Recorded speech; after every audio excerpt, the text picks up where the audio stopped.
وعلى آله وصحبه أجمعين أما بعد فأعوذ بالله من الشيطان الرجيم بسم الله الرحمن الرحيم قال الله تبارك وتعالى في القرآن المجيد والفرقان الحميد ألا إن أولياء الله لا خوف عليهم ولا هم يحزنون صدق الله مولانا العظيم وصدق رسوله النبي الأمين المكين المتين الكريم أما بعد غوث اعظم بمنی بے سر اسامہ مددے غوث اعظم بمنی بے سر اسامہ مددے قبلہ دی مددے تابو امام مددے بگرداب بلا افتاد کشتی بگرداب بلا افتاد کشتی ضعیفاں دے شکستہ رات کشتی بحق خواجہ عثمان ہارون مدد کنیا معین الدین چشتی سیدی سرکار اعلیٰ حضرت عظیم البرکت مجدد دین و ملت امام محمد رضا خان علیہ رحمت رضوان ارشاد فرماتے ہیں واہ کیا مرتبہ اے غوث ہے بالا تیرا واہ کیا مرتبہ اے غوث ہے بالا تیرا اونچے اونچوں کے سروں سے قدم والا تیرا اور سر بھرا کیا کوئی جانے کی ہے کیسا تیرا سر بھلا کیا کوئی جانے کی ہے کیسا تیرا اولیاء ملتے ہیں آنکھیں وہ ہے طلبہ تیرا اولیاء ملتے ہیں آنکھیں وہ ہے طلبہ تیرا اور کیا دبے جس پہ حمایت کا ہو پنجہ تیرا کیا دبے جس پہ حمایت کا ہو پنجہ تیرا شیر کو خطرے میں لاتا نہیں کتا تیرا شیر کو خطرے میں لاتا نہیں کتا تیرا برادرانی ملت اسلامیہ آج کی محفل پیران پیر بڑے پیر روشن ضمیر سیدنا شیخ عبدالقادر جیلانی بغدادی رضی اللہ تعالیٰ عنہ کے نام سے موسوم ہے جسے ہم اور آپ 11ویں شریف کے نام سے بھی کہتے ہیں جانتے ہیں خدا وحدہ لا شریک کی بارگاہ میں دعا ہے کہ اللہ تبارک و تعالی جنہوں نے محفل رچائی اور وسائی ان کی محنتوں اور مشقتوں اور کاوشوں کو اپنی بارگاہ میں قبول و مقبول فرمائے اور یہاں پر جتنے بھی لوگ حاضر ہوئے اللہ تبارک و تعالی اپنے حبیب کے وسیلے سے سب کی حاضری کو اپنی بارگاہ میں اور اس محفل میں قبول و مقبول فرمائے برادران ملت اسلامیہ میں نے قرآن مقدس کی ایک آیت کی تلاوت کا شرف حاصل کیا اللہ تبارک و تعالی ارشاد فرماتا ہے الا ان اولیاء اللہ لا خوف علیہم ولا هم يحزنون اس کا مطلب ترجمہ ٹرانسلیٹ یہ ہوتا ہے کہ اللہ فرماتا ہے کہ اللہ کے ولیوں کو نہ کوئی خوف نہ کوئی حزن و ملال ہے برادران ملت اسلامیہ اللہ تبارک و تعالی نے لوگوں کی رشد و ہدایت کے لیے نبیوں کی جماعت کو اس دار فانی میں بھیجا یہ کے بعد دیگر انبیاء کرام آتے گئے اور آخر انتہا ہوئی سرور انبیاء امام الانبیاء جناب احمد مصطفیٰ محمد مصطفیٰ صلی اللہ علیہ وسلم پر اللہ تبارک و تعالی نے اپنے محبوب دانائے غیوب صلی اللہ علیہ وسلم کو خاتم الانبیاء یعنی آخری نبی بنا کر پیدا فرمایا تمام نبی آتے گئے لوگوں کی رشد و ہدایت کے لیے لوگوں کو سیدھی راہ بتاتے گئے اللہ کی پہچان کرواتے گئے سب سے اخیر میں ہمارے آقا مولا محمد رسول اللہ صلی اللہ علیہ وسلم کی جلوہ گری ہوئی آقا دو عالم صلی اللہ تعالی علیہ وسلم آخری نبی بن کر آئے اب ان کے بعد میں کوئی نبی نہیں آنے والا اللہ تبارک و تعالیٰ نے نبیوں کا سلسلہ ختم کر دیا نبوت کا دروازہ بند ہو گیا لوگوں کی رشد و ہدایت جو نبیوں سے ہوتی تھی جب نبیوں کا سلسلہ ختم ہو گیا تو اب کس سے لوگوں کی رشد و ہدایت ہوگی اب لوگ کیسے سیدھی راہ کو پہچانیں گے تو اللہ تبارک و تعالیٰ نے نبیوں کے بعد میں علماء کرام کے اولیاء کرام کے جماعت کو اس کام پر معمور فرما دیا کہ جو کام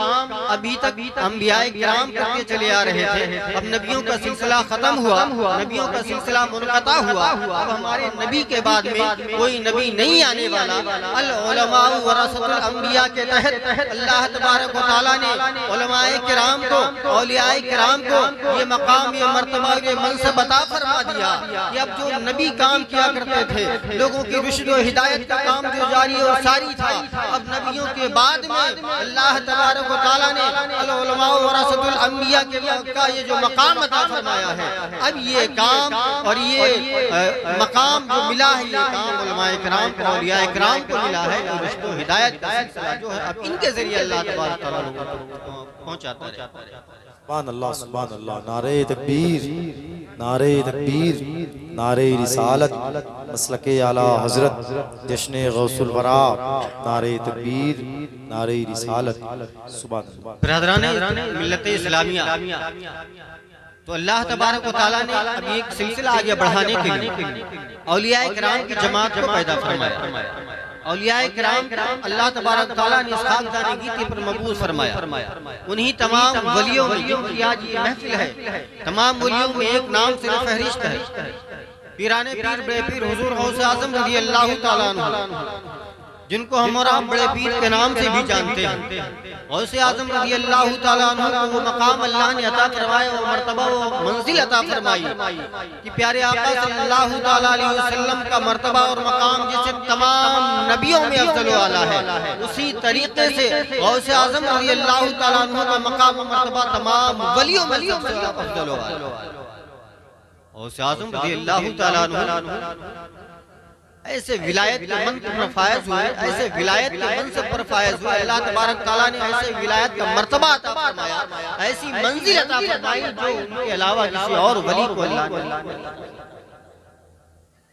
حضور غوث اعظم رضی اللہ تعالیٰ عنہ کا مقام اور مرتبہ تو وہ ہے، بغداد میں ایک اللہ کے بہت چہیتے ولی تھے، جن کا نام حضرت محمد کاکیس رحمت اللہ علیہ، اللہ کے ولی حضرت کاکیس رحمت اللہ تعالیٰ علیہ اس وقت بغداد کے امیر الاولیاء تھے، تمام ولیوں کے امیر تھے۔ حضرت اعزاز رحمت اللہ تعالیٰ علیہ فرماتے، میں نے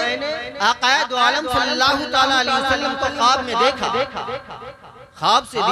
میں دیدار سے مشرف ہوا، شرفیاب ہوا، تو میں نے پیارے آقا صلی اللہ علیہ وسلم کی بارگاہ میں عرض کیا، یا رسول اللہ صلی اللہ تعالیٰ علیہ وسلم، آپ حضرت محمد کاکیس رحمت اللہ تعالیٰ علیہ کے بارے میں کیا فرماتے ہیں؟ حضرت اعزاز فرماتے ہیں کہ میں نے پیارے آقا صلی اللہ علیہ وسلم کا دیدار کیا تو پیارے آقا کی بارگاہ میں عرض کیا، آپ محمد کاکیس کے بارے میں کیا فرماتے ہیں؟ تو پیارے آقا صلی اللہ علیہ وسلم ارشاد فرماتے ہیں کہ تم مجھ سے محمد کاکیس کے بارے میں پوچھتے ہو، ارے تو یہ وہ لوگ ہیں جن کو میں دیکھ کر فخر کروں گا، جن کو میں دیکھ کر فخر کروں گا کہ ایسے ایسے صاحب کمالات والے لوگ میرے امت میں، ایسے صاحب کمال والے لوگ، صاحب کمال میری امت میں ہیں، ان کو دیکھ کر فخر کروں۔ حضرت کاکیس رحمت اللہ تعالیٰ ان اولیاء میں سے، ان کا مقام و مرتبہ اتنا عرف و اعلیٰ ہے، قطب الوقت ہے بغداد کے۔ حضرت کاکیس رحمت اللہ تعالیٰ علیہ کا واعظ و بیان ہوا کرتا تھا بغداد معلیٰ میں۔ ایک مرتبہ ایسا ہوا کہ حضرت کاکیس رحمت اللہ تعالیٰ علیہ کا بیان ہوا، اور وہ ایسا وقت تھا، ایسا دور تھا جب حضور پیران پیر غوث اعظم رضی اللہ تعالیٰ عنہ بغداد معلیٰ میں زیر تعلیم کی مدرسہ نظامیہ میں آپ تعلیم حاصل فرما رہے ہیں۔ غوث اعظم رضی اللہ تعالیٰ عنہ کے دوران طالب علمی کا معاملہ ہے، حضرت محمد کاکیس رحمت اللہ تعالیٰ علیہ کا واعظ ہو رہا ہے، بیان ہو رہا ہے، غوث اعظم رضی اللہ تعالیٰ عنہ بھی اس مجلس میں پہنچ گئے۔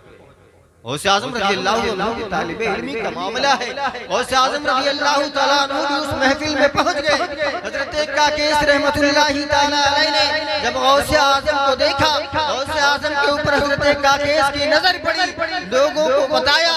لوگوں سے کہا اس بچے کو محفل سے باہر نکال دو۔ لوگوں نے غوث اعظم کے ہاتھ کو پکڑا اور محفل سے باہر نکال دیا۔ غوث اعظم رضی اللہ تعالیٰ عنہ کے چہرے پر شکن نہ آئی، ناراض نہ ہوئے کہ مجھے محفل سے باہر نکال دیا گیا ہے، بلکہ غوث اعظم رضی اللہ تعالیٰ عنہ کو محفل سے نکالا گیا۔ حضرت کاکیس رحمت اللہ تعالیٰ علیہ کے حکم پر غوث اعظم رضی اللہ تعالیٰ عنہ پھر دوبارہ اس محفل میں آگئے۔ غوث اعظم رضی اللہ تعالیٰ عنہ پھر اس محفل میں آ کر بیٹھ گئے۔ حضرت کاکیس رحمت اللہ تعالیٰ علیہ نے دیکھا کہ غوث اعظم عبدالقادر جیلانی پھر آ کر محفل میں بیٹھ گئے۔ پھر لوگوں کو حکم دیا اس بچے کو دوبارہ محفل میں نکال دیا جائے۔ حضرت کاکیس کا حکم پا کر لوگ ہاتھ کو پکڑتے ہیں غوث اعظم رضی اللہ تعالیٰ عنہ کے، اور غوث اعظم رضی اللہ تعالیٰ عنہ کو محفل سے نکال کر باہر کر دیتے ہیں۔ دوبارہ پھر غوث اعظم رضی اللہ تعالیٰ عنہ آ کر محفل میں بیٹھ جاتے ہیں۔ غوث اعظم رضی اللہ عنہ کے چہرے پر ایک لمحہ بھی شکن نہ آیا۔ غوث اعظم رضی اللہ تعالیٰ عنہ آ کر دوبارہ محفل میں بیٹھ گئے۔ دیکھنے والے سوچنے لگے کیسا شخص ہے، یہ کیسا بچہ ہے، کاکیس رحمت اللہ تعالیٰ علیہ بار بار محفل سے نکال رہے ہیں، یہ بچہ بار بار آ کر بیٹھ جاتا ہے۔ تیسری مرتبہ جب حضرت کاکیس رحمت اللہ تعالیٰ علیہ نے غوث اعظم رضی اللہ تعالیٰ عنہ کو محفل سے باہر نکالا، غوث اعظم جب آ کر بیٹھ گئے، حضرت کاکیس رحمت اللہ تعالیٰ علیہ ارشاد فرماتے ہیں اب اس بچے کو باہر نہ نکالو، اس بچے کو میرے پاس لے کر آؤ۔ حضرت کاکیس رحمت اللہ تعالیٰ علیہ کے پاس میں غوث اعظم کے ہاتھ کو پکڑ لے کر گئے، جہاں پر بیان فرما رہے تھے منبر کے اوپر حضرت غوث اعظم رضی اللہ تعالیٰ عنہ کو حضرت کاکیس رحمت اللہ تعالیٰ علیہ نے اپنے پاس بلا لیا۔ جب غوث اعظم رضی اللہ تعالیٰ عنہ حضرت کاکیس رحمت اللہ تعالیٰ علیہ کے پاس پہنچے تو حضرت کاکیس رحمت اللہ تعالیٰ علیہ نے ارشاد فرمایا جانتے ہو میں اس بچے کو بار بار محفل سے نکال رہا تھا، وجہ کوئی اور نہیں تھی بلکہ اصل وجہ یہ تھی اے بغداد والو اس بچے کو اچھی طریقے سے پہچان لو، اس بچے کو جان لو، یہ آنے والے وقت میں قطب الاقطاب ہونے والا ہے، یہ آنے والے وقت میں غوث الاغواث ہونے والا ہے، یہ آنے والے وقت میں تمام ولیوں کا سردار بننے والا ہے۔ میں نے اس لیے بار بار نکالا اس بچے کے چہرے کو پہچان لو، اس بچے کو اچھی طریقے سے پہچان لو، اور اے اہل بغداد تمام لوگ کھڑے ہو جاؤ اپنے وقت کے غوث کا ادب کرنے کے لیے، تعظیم کے لیے۔ ماشاءاللہ سبحان اللہ سبحان اللہ۔ غوث اعظم کا وہ مقام و مرتبہ ہے۔ غوث اعظم رضی اللہ تعالیٰ عنہ کو حضرت کاکیس رحمت اللہ تعالیٰ علیہ نے پاس بلایا اور اپنی تسبیح، اپنا مسلح، اپنا عصا عطا فرمایا اور مجمع سے ارشاد فرمایا جانتے ہو ایک وقت ایسا آئے گا، ایک وقت ایسا آئے گا ابھی میری یہ عمر ہے، ابھی ان کے بچپنے کا ایک وقت ایسا آئے گا کہ یہ قطب الاقطاب ہوں گے، تمام ولیوں کے سردار کے مقام پر یہ فائز کیے جائیں گے۔ غوث اعظم سے حضرت کاکیس رحمت اللہ تعالیٰ علیہ ارشاد فرماتے ہیں اے عبدالقادر جیلانی میں اپنی نظر ولایت سے دیکھ رہا ہوں کہ ایک وقت ایسا آئے گا کہ آپ بغداد کے منبر پر کھڑے ہو کر اعلان کریں گے کہ میرا قدم تمام اولیاء اللہ کے گردنوں پر ہے، اور پورے دنیا کے ولی اللہ جو ہوں گے اپنی گردنوں کو جھکا لیں گے اور عرض کریں گے صرف گردن ہی پر نہیں ہے بلکہ اے عبدالقادر جیلانی آپ کا یہ قدم میرے آنکھوں اور سروں پر بھی ہے۔ عرض کرتے ہو فرماتے حضرت کاکیس رحمت اللہ تعالیٰ علیہ اے عبدالقادر جیلانی جب اللہ آپ کو ایسے مقام پر فائز کرے، جب آپ ایسے مقام پر پہنچ جائے، اللہ تبارک تعالیٰ جب یہ مرتبہ آپ کو عطا فرما دے تو حضرت کاکیس رحمت اللہ تعالیٰ علیہ ارشاد فرماتے ہیں میری سفید داڑھی دیکھ رہے ہو، اپنی داڑھی کو پکڑ کر ارشاد فرماتے ہیں اے عبدالقادر جیلانی جب آپ ایسے مقام پر پہنچ جاؤ تو میری سفید داڑھی کا خیال ہے، میری سفید داڑھی کا خیال کرنا۔ کیا کہا رضی اللہ تعالیٰ بہت وہ مقام و مرتبہ ہے۔ غوث اعظم رضی اللہ تعالیٰ عنہ ویسے نہیں ولیوں کا سردار کہا جاتا ہے۔ غوث اعظم رضی اللہ تعالیٰ عنہ جب وہ مقام آیا،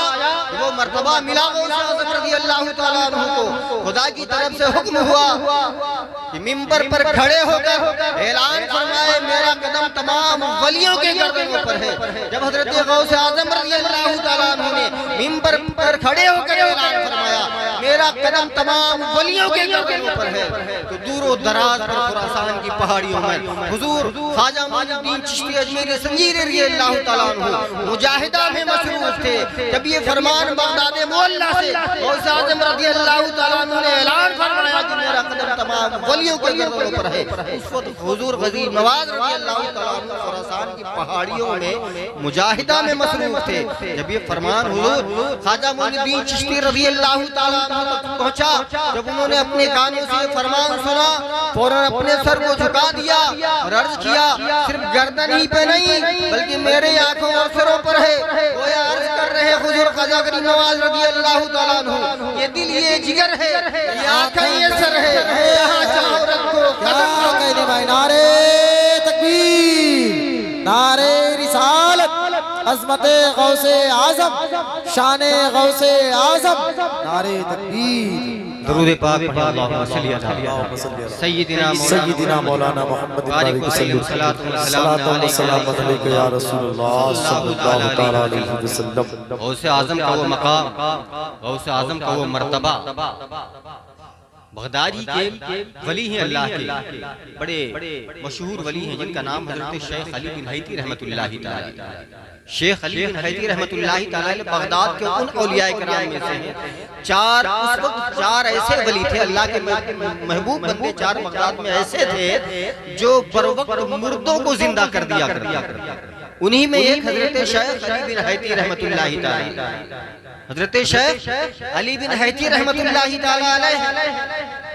حضرت شیخ علی بن حیتی رحمت اللہ تعالی، غوث اعظم رضی اللہ تعالیٰ عنہ کا منبر لگا ہوا ہے۔ غوث اعظم رضی اللہ تعالیٰ عنہ کا منبر لگا ہوا ہے۔ جب غوث اعظم رضی اللہ تعالیٰ عنہ واز فرمایا کرتے تھے تو ہزاروں لوگ، کتابوں میں آتا ہے بر وقت 70 ہزار لوگ اس وقت ایسے عالم میں غوث اعظم رضی اللہ تعالیٰ عنہ کا بیان سننے کے لیے آیا۔ غوث اعظم رضی اللہ تعالیٰ عنہ کا بیان ہو رہا ہے، غوث اعظم رضی اللہ تعالیٰ عنہ واز فرما رہے ہیں۔ اس محفل میں حضرت شیخ علی بن حیتی رحمت اللہ تعالیٰ علیہ موجود ہے۔ حضرت شیخ علی بن حیتی رحمت اللہ تعالیٰ علیہ کی آنکھ لگی، آنکھ آپ کی بند ہوئی، نیند کا غلبہ ہوا، آپ کی آنکھ لگی۔ حضرت شیخ علی بن حیتی رحمت اللہ تعالیٰ علیہ کے خواب میں آقا دو عالم صلی اللہ تعالیٰ علیہ وسلم جلوہ بار ہوئے۔ کچھ دیر کے بعد جب آنکھ کھلی تو حضرت شیخ علی بن حیتی رحمت اللہ تعالیٰ علیہ فرماتے ہیں کہ میرے خواب میں پیارے آقا صلی اللہ علیہ وسلم جلوہ گر، میں نے پیارے آقا صلی اللہ علیہ وسلم کو اپنے خواب میں دیکھا، دیدار کیا۔ جب حضرت علی بن حیدر رضی اللہ تعالیٰ عنہ کی آنکھ لگی، ان کے خواب میں آقا دو عالم صلی اللہ علیہ وسلم جلوہ گر ہوئے تشریف لے کر آئے۔ وہ نیند کی حالت میں آقا دو عالم صلی اللہ علیہ وسلم کو دیکھ رہے تھے۔ ادھر حضور غوث اعظم رضی اللہ تعالیٰ عنہ منبر پر بیٹھ کر واز فرما رہے تھے، منبر پر بیٹھ کر تقریر فرما رہے تھے۔ دست بستہ کھڑے ہو گئے اور اپنے ہاتھ کو باندھ کر حضرت علی بن حیدر کی نعرہ تکبیر، اللہ نعرہ تکبیر، نعرہ رسالت، مسلک اعلیٰ حضرت، جشن غوث الورا، جشن غوث الورا، عظمت غوث اعظم، شان غوث اعظم، نعرہ تکبیر، نعرہ رسالت۔ درود پاک اللہم صلی علی سیدنا مولانا محمد بارک وسلم، صلاۃ و سلام علیک یا رسول اللہ صلی اللہ تعالی علیہ وسلم۔ تو میں عرض کر رہا تھا حضرت شیخ علی بن حیدر رحمت اللہ تعالی علیہ کی آنکھ لگی، ان کے خواب میں آقا دو عالم صلی اللہ علیہ وسلم جلوہ گر ہوئے۔ ادھر ان کا خواب میں آنا، حضور غوث اعظم رضی اللہ تعالیٰ عنہ منبر پر بیٹھ کر واز فرما رہے ہیں، فوراً دست بستہ کھڑے ہو گئے حضرت علی بن حیدر کے سامنے۔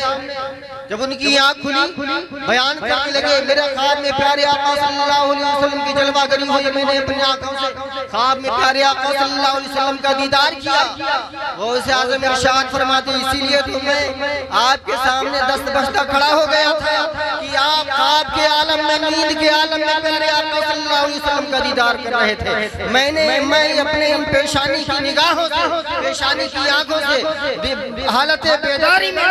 مصطفیٰ صلی اللہ علیہ وسلم کا دیدار۔ غوث اعظم رضی اللہ تعالیٰ عنہ کا مقام و مرتبہ بہت ہی عرف و اعلیٰ ہے۔ غوث اعظم رضی اللہ تعالیٰ عنہ کا وہ مقام، وہ مرتبہ جو تمام ولیوں میں غوث اعظم رضی اللہ تعالیٰ عنہ کو ایک الگ منصب اللہ تبارک تعالیٰ نے عطا فرمایا، تمام ولیوں کا سردار بنایا، غوث اعظم رضی اللہ تعالیٰ عنہ کو تمام ولیوں کا سردار بنایا اور وہ مقام و مرتبہ عطا فرمایا۔ غوث اعظم رضی اللہ، جیسا کہ آپ نے سنا حضرت حضور غوث اعظم رضی اللہ تعالیٰ عنہ وہ با کرامت تمام ولیوں کے سردار ہیں، سب سے زیادہ ان سے کرامتیں صادر ہوئی، سب سے زیادہ سرا کیوں تمام ولیوں کے سردار غوث اعظم رضی اللہ تعالیٰ عنہ یہ مشہور کرامتیں آپ حضرات بارہا سنا کرتے ہیں، مردوں کو زندہ کرنا، مردوں کو زندہ کرنا، جو غوث اعظم رضی اللہ تعالیٰ عنہ اپنے زبانی فیض ترجمان سے کہتے وہ بات کا ہو جانا، کیوں؟ اس لیے کہ جب بندہ اپنے خدا کے قریب ہو جاتا ہے، جب اللہ کا محبوب ہو جاتا ہے تو زبان اس کی ہوتی ہے، بولنا خدا کا ہوتا ہے، ہاتھ اس کا ہوتے، ہاتھ اس کو ہوتے ہیں تو پکڑنا خدا کا ہوتا ہے، آنکھ اس کی ہوتی دیکھنا خدا کا ہوتا ہے۔ مطلب یہ نہیں کہ اللہ تبارک تعالیٰ کے ہاتھ ہیں، اللہ تبارک تعالیٰ جسم و جسمانیت سے پاک ہے، لیکن اللہ تبارک تعالیٰ اپنی طاقت و قوت کا، اپنی قدرت کا پرتو اس کے اندر ڈال دیتا ہے اور اللہ تبارک تعالیٰ اسے وہ طاقت عطا فرما دیتا ہے کہ گویا ایسے ایسے محیر العقول واقعات، ایسے ایسے معاملات اللہ کے بندے سے صادر ہوتے ہیں، انسانی عقل حیران ہو جائے۔ تو معاملہ کیا ہے کہ کرامت کہتے ہی اسے ہے جس کو دیکھ کر انسانی عقل جو ہے حیران اس کو سمجھنے سے اس کی عقل قاصر ہو جائے کہ انسان کیسے کر سکتا ہے۔ تو ہماری خدا کی بارگاہ میں دعا ہے کہ اللہ تبارک و تعالیٰ ہم اور آپ کو